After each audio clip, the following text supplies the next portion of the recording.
Mike Noble, 17th September 1930 to 15th November 2018. I got to know Mike Noble in his later years through a mutual friend.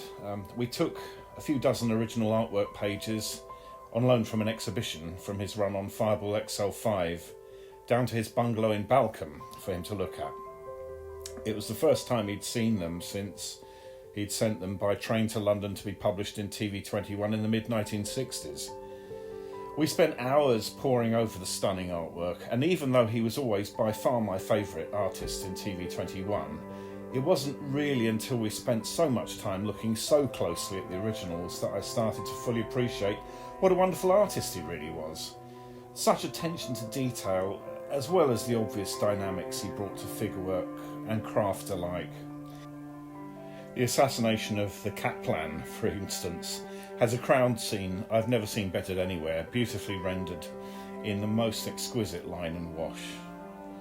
This started a repeated scenario every time I spoke to him, with me telling him that he was a brilliant artist and a genius of the comics world, and with him blushing self-effacingly and gently pushing aside my genuine praise.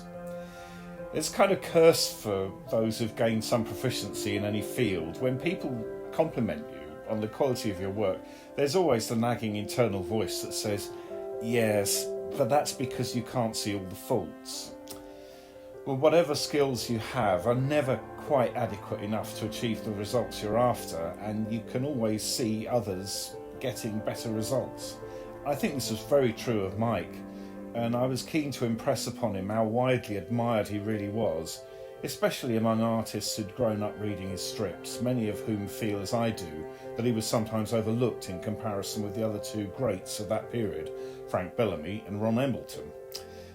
Mike himself said he was always chasing them and learning from what he saw them doing, but such diverse styles aren't easily comparable anyway, and his sheer quality shines through in every piece of work he ever produced. Characters and craft appear to be in movement even when they're standing still, and when they're moving, they dance across the page. His quest for improvement and experimentation was still evident in his 80s.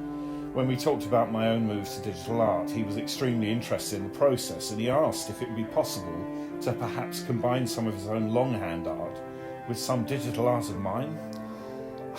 I assured him we could indeed do that, all the time boggling at the prospect of working with him, and at my own cheek in thinking that I could live up to his standards.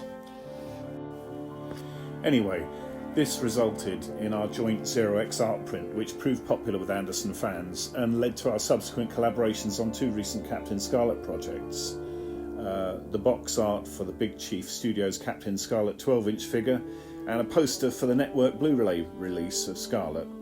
Both referenced his famous TV21 cover, Scarlet Deathfall.